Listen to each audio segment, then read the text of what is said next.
Você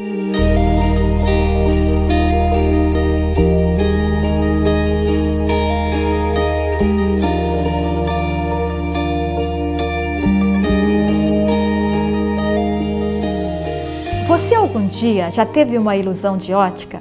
Parecia que você estava vendo uma coisa, mas quando olhou com mais atenção, enxergou outra? Na vida, nem tudo aquilo que parece ser de fato é. Mas se o assunto tem a ver com as verdades eternas, como ensinadas na Palavra de Deus, temos que estar convictos de que realmente enxergamos as coisas como são na realidade. No aspecto da visão do capítulo 7, Daniel sentiu-se fascinado com o quarto animal e o chifre pequeno, que cresceu muito e empreendeu guerra contra os santos. Apesar de ser pequeno, esse chifre era mais robusto do que todos os outros 10. Daniel sente o desejo de conhecer mais sobre ele. O que representa esse chifre na profecia bíblica? É isso que você irá descobrir no estudo de hoje. Você irá enxergar verdades como elas são. É um assunto muito forte. Pegue sua Bíblia e ore para que o Espírito Santo ilumine sua mente. Um estudo abençoado para você.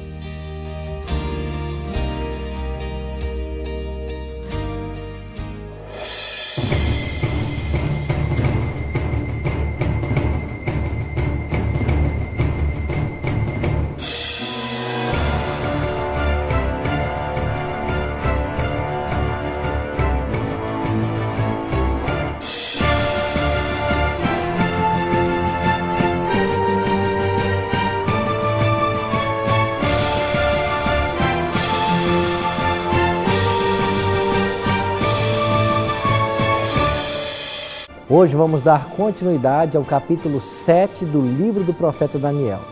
E o tema que nós vamos estudar trata justamente do chifre pequeno e o ataque que vai ser feito por esse chifre pequeno à lei de Deus.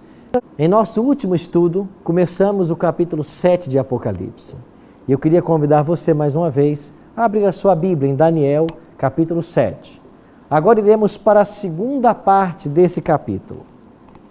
Na primeira parte, semana passada, nós estudamos a respeito dos 7 animais.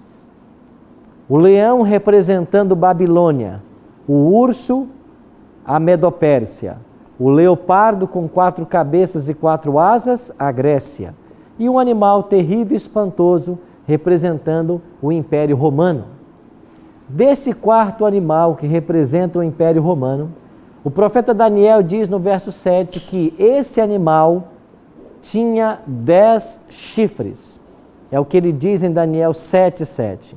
E nós vimos aqui que os historiadores colocam esses 10 chifres, aqueles que estudam as profecias aliado com a história, como sendo 10 tribos bárbaras que finalmente minaram a autoridade do Império Romano, provocando a sua queda no ano 476 de nossa era.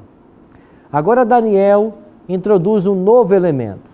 Ainda falando do quarto poder, Roma, Daniel escreveu no versículo 8, Daniel 7:8, estando eu a observar os chifres, eis que entre eles subiu outro pequeno, diante do qual 3 dos primeiros chifres foram arrancados. E eis que nesse chifre havia olhos como os de homem, e uma boca que falava com insolência.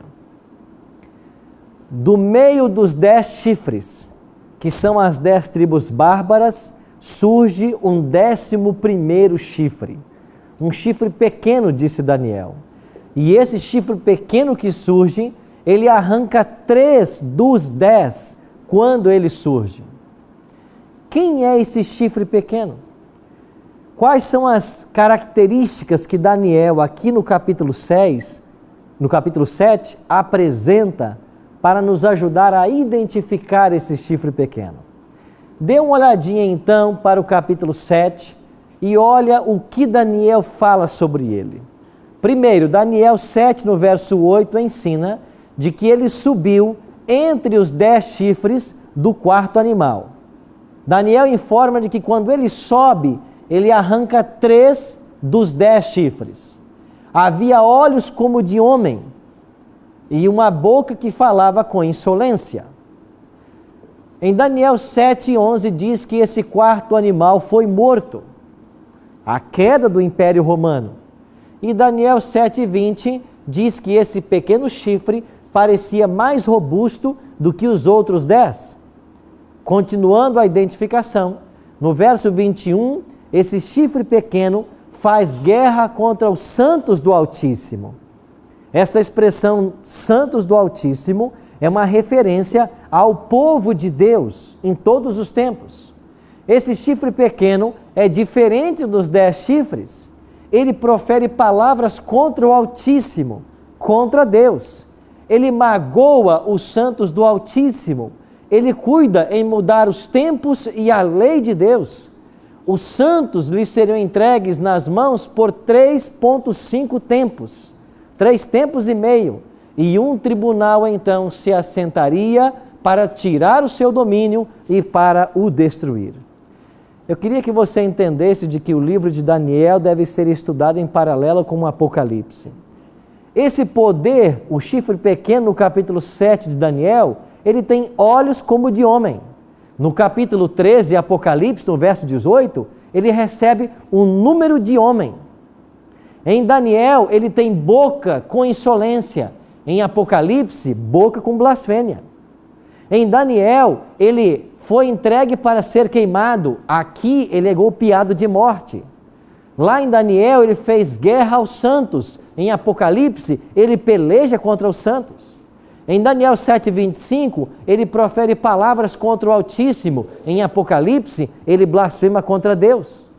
Em Daniel, ele muda os tempos e a lei. Em Apocalipse, ele difama o santuário.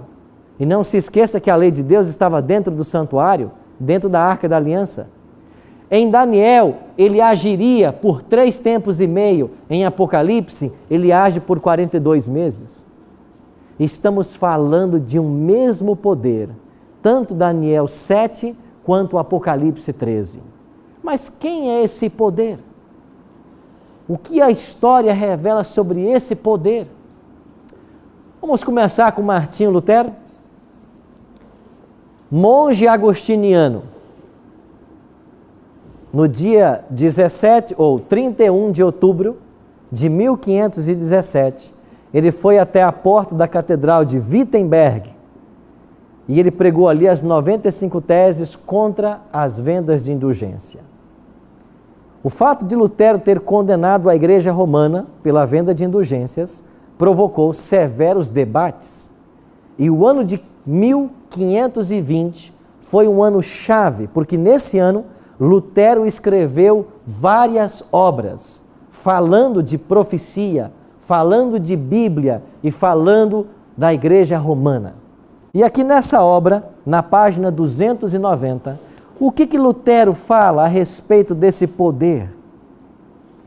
Lutero escreveu assim: agora, vêm eles e fazem do Papa um representante de Cristo, exaltado no céu, e vários permitem que o diabo os domine a tal ponto de chegar a crer que o Papa estaria acima dos anjos dos céus e lhes daria ordens. E o que na realidade são as verdadeiras obras do anticristo. E esta obra é a primeira obra de Lutero a denunciar o chifre pequeno como sendo o Império Romano e Roma Papal. Vamos para um outro historiador. Nós já usamos a obra dele aqui, e mais uma vez eu queria mencionar para vocês a obra de Isaac Newton, quando ele fala das profecias de Daniel e Apocalipse. Isaac Newton, nessa obra, que foi publicada em 1733, na página 80, o que ele escreve sobre o chifre pequeno? Assim disse Isaac Newton: reis representam reinos, como já ficou dito. Portanto, o chifre pequeno é um reino. Era um chifre da 4ª besta e arrancou 3 dos primitivos. Por isso devemos procurá-lo entre as nações do Império Latino, depois do aparecimento dos 10 chifres. Mas era um reino com um rei diferente dos outros, tendo uma vida ou alma que lhes era peculiar, com boca e olhos. Por seus olhos era um vidente, e por sua boca falava insolências, mudando os tempos e a lei, ao mesmo tempo um profeta e um rei. Tal vidente, profeta e rei é a igreja de Roma. Isaac Newton está dizendo claramente de que o chifre pequeno é o papado. Interessante que Daniel nos oferece 13 características. Ao analisarmos essas características, nós o faremos com a seguinte pergunta: está Isaac Newton correto nessa afirmação? Está Lutero correto na afirmação que ele fez? Vamos olhar agora a Bíblia e a história para saber se eles têm razão ou não. Kênia. Pastor, tem uma corrente de interpretação que afirma que o chifre pequeno se trata de Antíoco Epifânio. Está correto? Vamos olhar as características e perguntar se esse rei Seleucida, do 2º século antes de Cristo, preenche essas características. Daniel disse assim: estando eu a observar os chifres, eis que entre eles subiu outro pequeno, diante do qual 3 dos primeiros chifres foram o quê? Arrancados. A primeira característica que nós vamos estudar, que Daniel coloca, é que quando o chifre pequeno chega, ele arranca 3. 3 de quantos? De 10. E esses 10, segundo Edward Gibbons, o historiador que nós vimos outro dia, esses 10 chifres se estabeleceram durante Roma Imperial. E ele coloca dos anos 351 ou 52 até 476, quando cai Roma.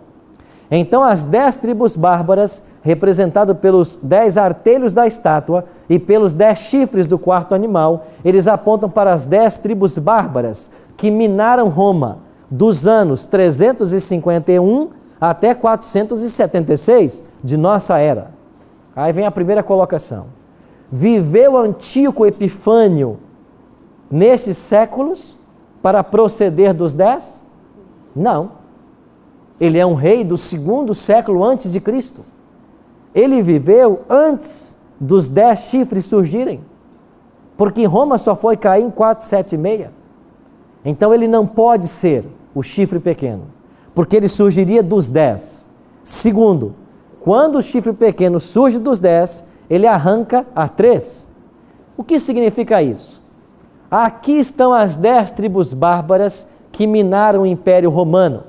E eu disse para vocês de que cada uma dessas tribos organizou finalmente uma nação europeia. Mas o interessante é que os vândalos, os ostrogodos e os érolos, eles foram extintos. Eles não organizaram nenhum território.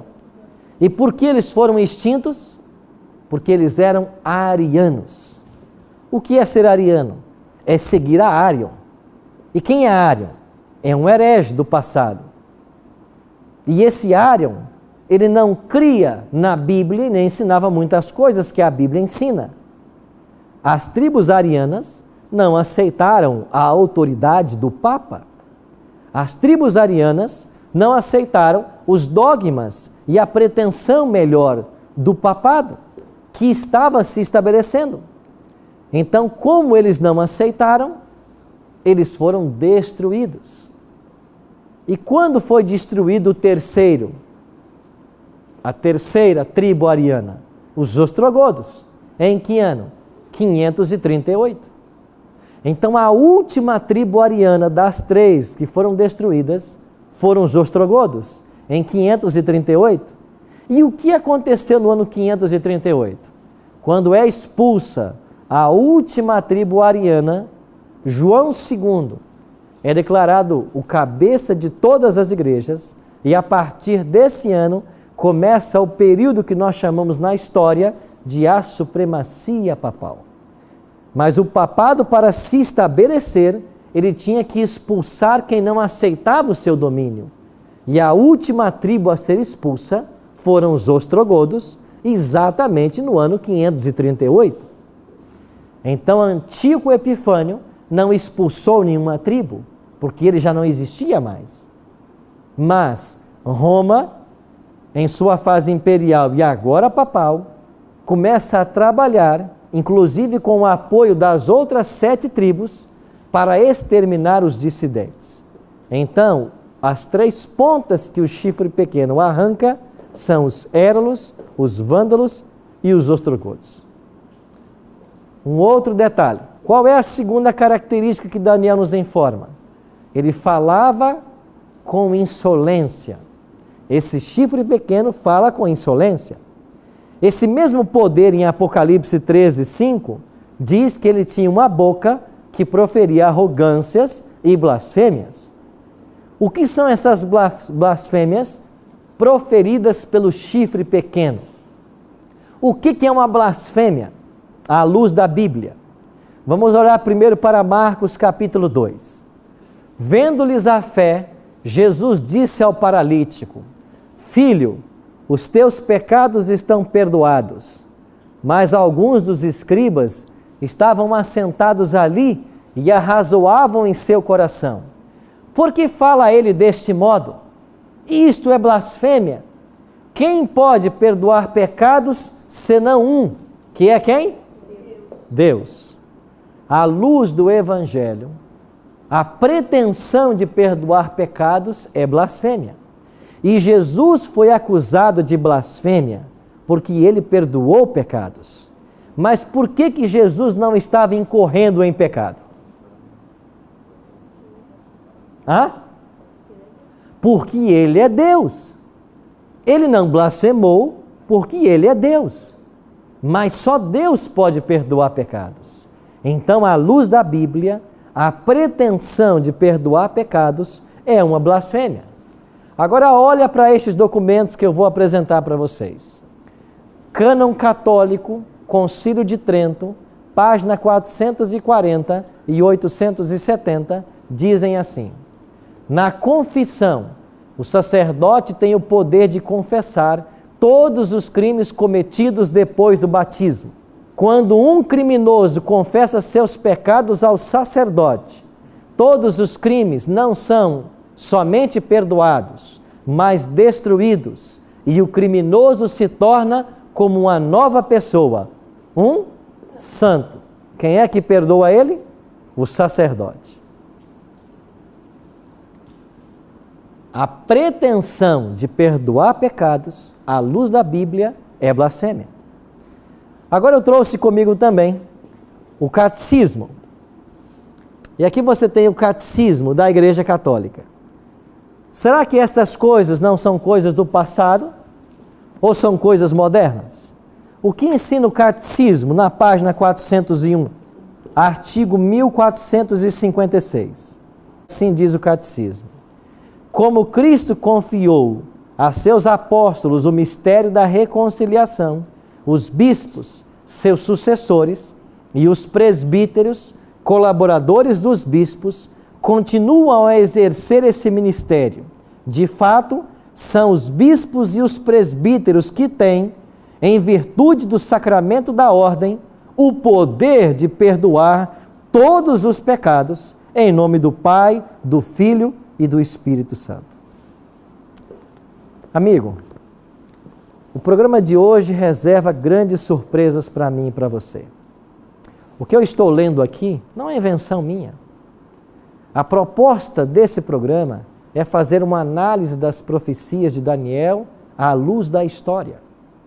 Se a Bíblia diz que a pretensão em perdoar pecados é blasfêmia, você não acha que esse poder está blasfemando contra Deus?